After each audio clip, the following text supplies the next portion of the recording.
Ikaw yung tipo ng taong kaya na magpasaya sa isang okasyon nang may ngiti kahit na parang nalulunod ka sa loob mo. Alam mo ang tipo na always fine, always positive, always ready, na nakatawa ng nakakapanatag kapag may magtanong kung kamusta ka. May kakaibang lungkot sa pagsusuot ng maskara na pinaniniwalaan ng iba. Kapag ikaw ay patuloy na masaya, gumagawa ka ng isang invisible barrier sa pagitan mo at ng mundo.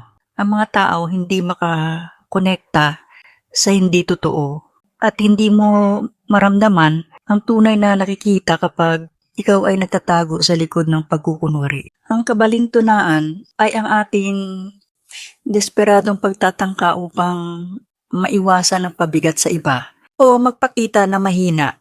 Napuputol natin ang ating sarili mula sa mismo mga koneksyon na maaari magpapagaling sa atin. Nagiging estranghero tayo sa ating mga sarili at maging estranghero sa ibang tao. Ang peking pagkamasaya lumilikha ng invisible wall sa pagitan mo at sa iba. Kapag palagi kang nagpapakita ng masayang muka, ikaw ay nagsasabi ng kasinungalingan sa mundo tungkol kung sino ka sa sandaling iyon. At eto pa, mararamdaman ng mga tao ang hindi totoo kahit hindi nila nadiskubre ang eksakto ng dahilan bakit ganito ang sitwasyon. Kapag sinasala natin ang ating tunay na damdamin, sa totoo lang, we are offering others a sanitized version of ourselves.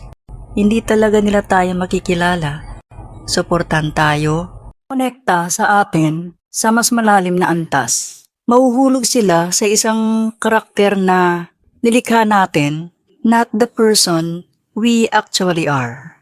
At sa huli, hindi natin sila masisisi doon dahil pinagkaitan natin sila ng pagkakataong magmahal at tanggapin ang buong version sa atin.